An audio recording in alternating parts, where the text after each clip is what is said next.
This is Stephen Platinum, your friend in Wrestling with Platinum versus NXT. This is from June 22nd, 2021. Last week's show, I said, was one of the best non-wrestling segments that happened. You had that phenomenal turning on the $1 Million Man and subsequent baby facing of Cameron Grimes, which I thought was a cool move. And we advanced a bunch of things. We had a dynamite match and the babyface push of one man in particular seems to have really taken hold. And then Kushida and Kyle O'Reilly just had a dynamite match. This was a fantastic episode. We took a look back at last week's episode, establishing again that Samoa Joe is there for William Regal and they're working as a team, which really has given an extra depth and a lift to the show. Instead of taking away something that we liked, they enhanced it and made it better and gave us something we didn't even know we wanted, which is, again, a lesson that Raw in particular, but certainly SmackDown could also learn from. And we're at the Performance Center in Orlando. Vic Joseph welcomes us, and we're joined by Wade Barrett and Beth Phoenix, who are getting more and more comfortable as a commentary team. Please do not break them up. They are fantastic. Adam Cole against Carmelo Hayes. Adam Cole does his usual fantastic job, really getting Carmelo over in his first match in NXT. He wins the match, of course, as he should, but really gives Carmelo those moments where the crowd seems to have bought into Carmelo is a player in the game. Good job, Adam Cole, as always. The announcers hype Cole versus O'Reilly 2 at the Great American Bash.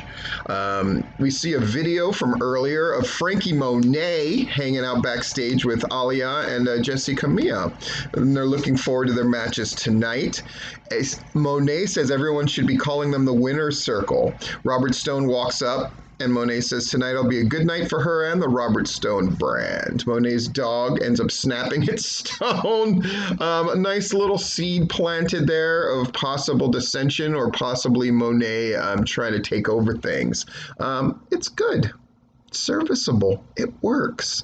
Mackenzie Mitchell is backstage with Zoe Stark. She says she saved Io Shirai last week because Shirai gave her a big break and she's paying it back. Shirai ends up appearing and says she respects Stark, but she doesn't like her. Shirai walks off. Stark says mutual respect is all they need. So we're setting up the dynamic of the teams. My God. Who knew? Back from the break, and we show the $1 Million champion LA Knight sitting by the pool. He's bragging, turning on Ted DiBiase. He brings up Cameron Grimes coming out last week to save him. Knight cuts a promo on Grimes, says the ladder match fall that he took will be nothing compared to a Knight drops him on his head. Oh, good. We're continuing this thing. I think it's great. Out comes the Way. Gargano and Austin Theory. Gargano takes the mic and says these are exciting times, and he sort of claims that when he was champ, it was a great time, and we don't need the mean leather-wearing guy, alluding to Karrion Kross, which makes me laugh. Gargano claims that he can out-wrestle Kross, and out come Pete Dunne and Lorcan. They basically attack. Theory screams that his fingers got broken. Gargano consoles him in a very babyface fashion, and we have set up another match for tonight. So we see a video of a white Bentley pulling up. Cameron Grimes hops out, tips some guys. See, if you want to get over as a babyface, you just got to tip well. They ask how Ted DiBiase is doing. Ari Sterling stops him and jokes about Grimes visiting DiBiase in the nursing home, and Grimes decks him in a great moment and says that was for Ted. I like it. Mackenzie catches up with Adam Cole in the back, asking about Kyle O'Reilly. He doesn't want to talk about Kyle, though, or Kushida, because what he did to Hayes is nothing compared to what he's going to do to O'Reilly at the Great American Bash. Good, we're promoting stuff. William Regal walks up and wants to make sure there's no issues between Cole and Samoa Joe after Joe choked him out last week. Regal suggests that Cole doesn't provoke Joe. Cole isn't happy, of course, that Regal hasn't reprimanded Joe. Cole says he's going to do everyone a favor by getting out of here. Very heelish, very petulant. It works. Still to come, we're going to have the Robert Stone brand versus Io Shirai and Zoe Stark. And we come back from commercial. And then we see that battery charging teaser. It goes from 30 to 31. Okay. Johnny Gargano and Austin Theory walk into the office of William Regal. Theory's fingers are taped up. Gargano says, we're trying to do the right thing, but Dunn and Lorcan interrupted, and there need to be consequences. Gargano makes suggestions, including Samoa Joe choking them out, which gets a laugh out of me, most certainly. But Regal orders them to face Dunn and Lorcan in a tag match. Interesting and cool. Io Shirai and Zoe Stark against Alia and Jessi Kamea. A good match, as one would expect. And at the end of the day, Shirai gets the pin with a moonsault. And all seems well with their team. They go into replays, and they have replays to show because it looks great. The way teases rushing the ring, but Shirai and Stark get ready for a fight as they stare LeRae and Hartwell down. Dakota Kai and Gonzalez appear on the other side of the apron. And then Ember Moon and Shotzi Blackheart come down to the ramp next. And then the three challenging teams start brawling. The Way retreats to the stage to watch, and Samoa Joe comes out with security to try to restore order. Cool stuff. Setting stuff up. I love it. I love it. I love it. We get a brief video package to promote the non-title match between Kushida and Kyle O'Reilly. And that's going to be your main event. Back from the break, Ciampa and Thatcher versus NXT Tag Champs MSK is confirmed for Great American Bash. Awesome blossom. Gargano and Austin Theory against Lorcan and Pete Dunne. I gotta say, unexpected. Boy, did Gargano look great as a babyface with fire. And then Gargano comes in with the one final beat to beat Lorcan. So the Way wins. A bit of a shock there, but I thought it was great. And then Karrion Kross attacks Gargano. Hits him with the forearm shot.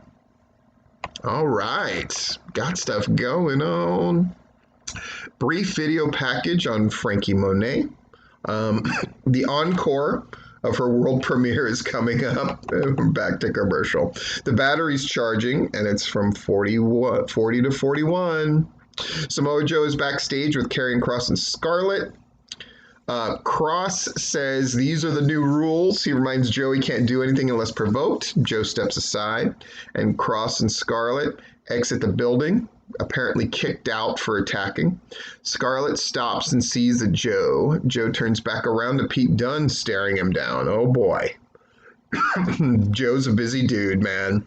Announced for next week is Ember Moon and Shotzi Blackheart versus Zoe Stark and Io Shirai versus Dakota Kai and Gonzalez. And the winners will challenge the NXT Women Tag Champion, The Way, at the Great American Bash. Makes sense to me. Looking good. Looking good. We got Elektra Lopez against Frankie Monet. They have a bit of a closer match than I would have thought, honestly, but Frankie Monet gets that win and looks good doing it, I gotta say. That Road to Valhalla finisher always looks very impressive. Monet stands tall, easy peasy lemon squeezy.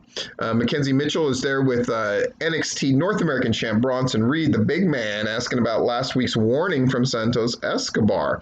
I like that they, again, continuity, man. They have people answer people's challenges and promos and all that stuff.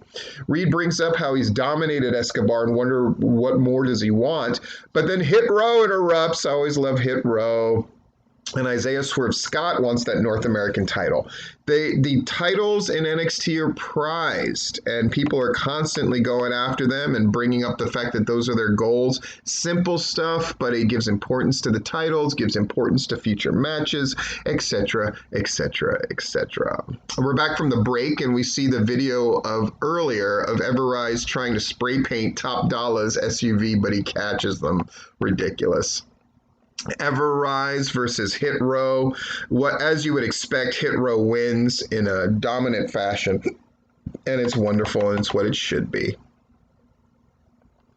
The Parker and the referee checks on Martel as Scott lays Parker back out and hit row poses. Good dominance, I love it. Mackenzie is back with Mercedes Martinez, informing her she will face Boa and Zia Lee in a mixed tag team match next week.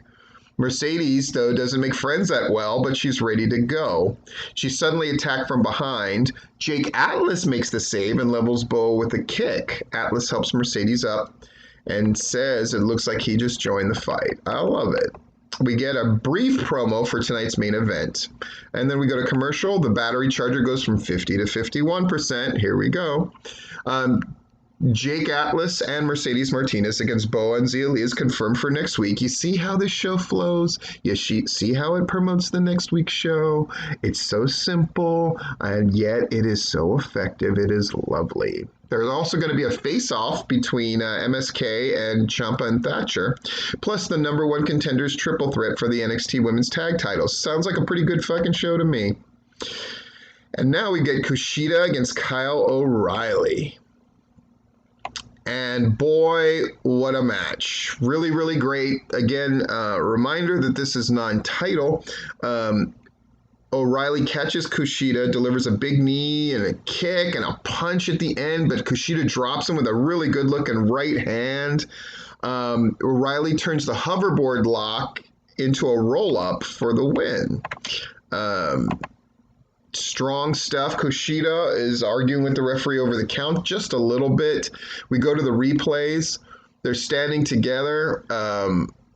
Kyle pushes Kushida to the side. He sees Adam Cole attacking from behind, and Cole and O'Reilly brawl to ringside now over the announce table. So Cole saying, "I'm leaving," was bogus. That's what heels do. Security runs down to break him up. Samoa Joe's also there as they're escorted away. A man attacks Kushida in the ring and beats him down, and it's Roderick Strong, Tyler Rust, Hideki Suzuki, and apparently they are the diamond mine that has been teased. And that's the picture that we got. Great NXT show. They are rolling like Mac Bolan.